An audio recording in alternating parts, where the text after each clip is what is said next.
Beautiful day, Patriots. How are you? This is Piggy and I. It's been a while since we've said hello. Today I was just watching a video and I wanted to talk about it. Something kind of clicked in my head and it has to do with the Tower of Babel.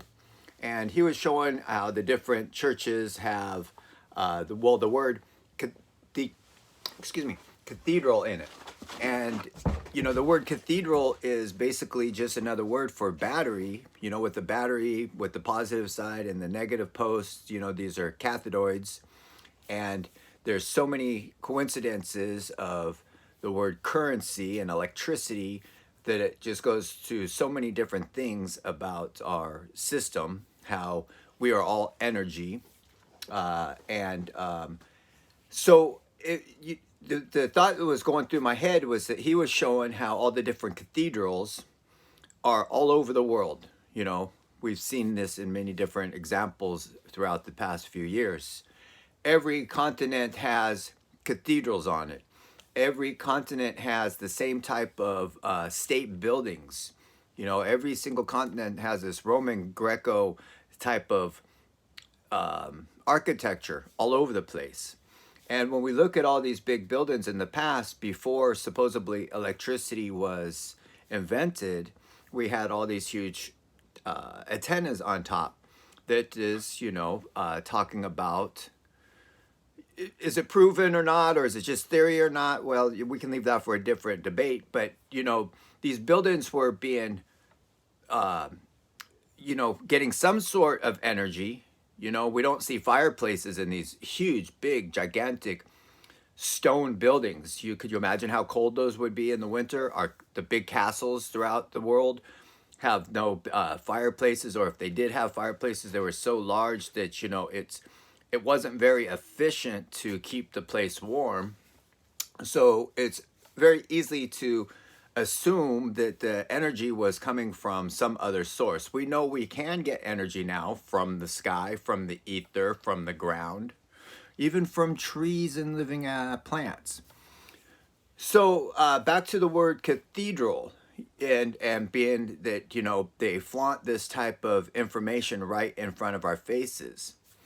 And of course, one of the greatest ways to keep us people in civilization under a slavery debt system is charging us for some of the simplest things. We have to pay for our water, we have to pay for our heating, we have to pay for our electricity.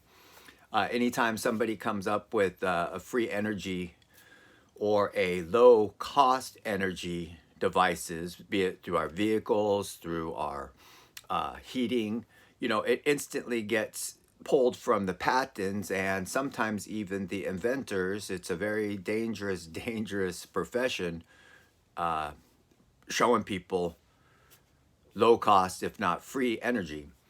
And so back to the word cathedrals, and he was showing all the churches with the different signs of energy within the windows. Again, this is something that this guy's just come up with. It's being shared, and I know a lot of you know exactly what I'm talking about, how the big stained glass windows round actually are vibration patterns at different frequencies. So many people were talking about how these churches are energy healing places. I think a little bit different. 5-6 years ago, or 4 or 5 years ago, I did a series quite extensively called Slaughterhouses.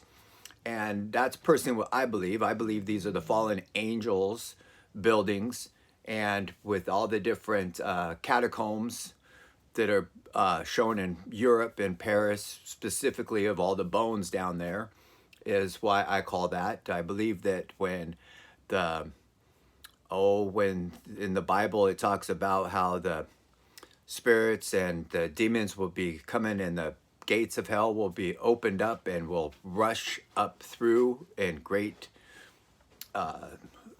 energy and wind and air.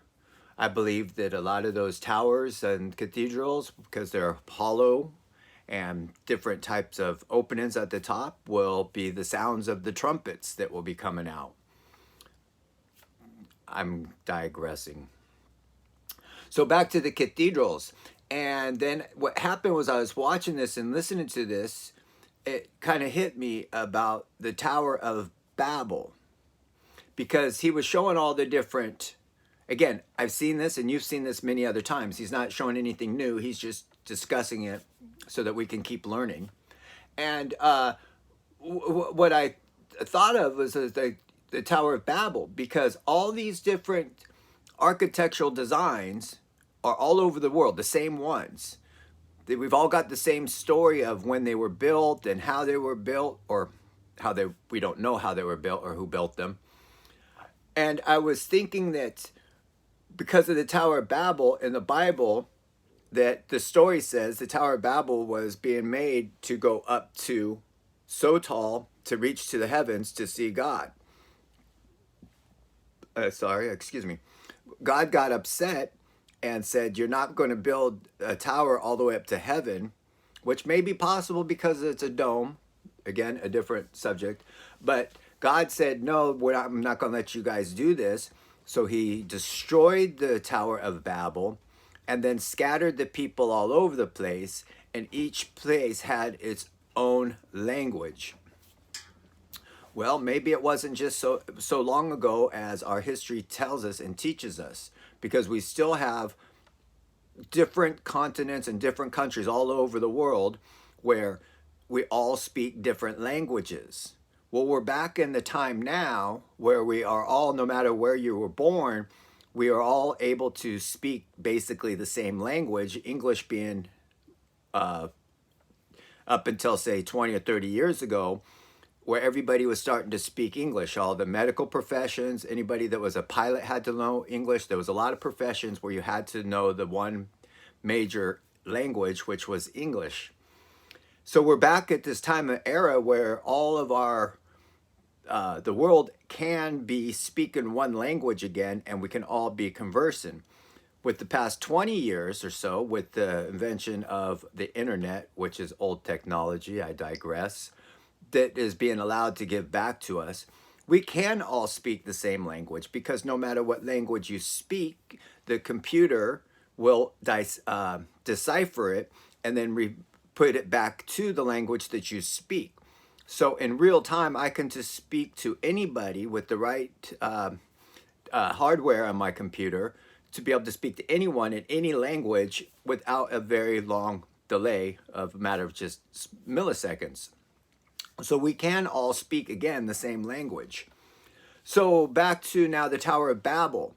With all these cathedrals that were getting this type of energy, is it possible that these cathedrals, again, which I call slaughterhouses, were they able to have a frequency that we know that different frequencies affect us human beings and can control our moods, our thoughts, our actions, our health, positive or negative, in each and everything I just said?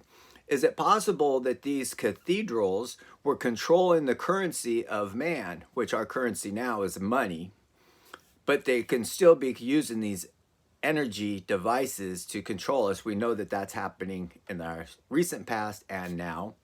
And so I started thinking about it, and I have done such a lot of studies on words and mirroring them and finding out that they have a lot of amazing different meanings, which is quite amazing.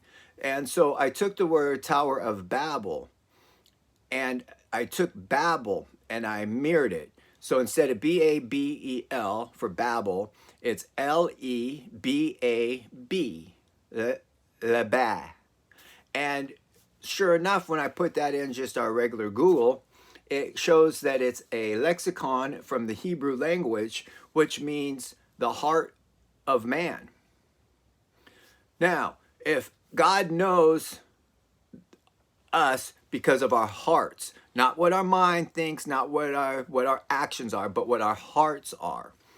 The Tower of Babel is the tower of our heart. Maybe man was doing some really, or fallen angels, but the fallen angels gives the power to the man to do his bidding. These towers of Babel could have been the cathedrals. If I had more time, I would continue talking instead of keep babbling. God bless you. God bless the world. and God bless me.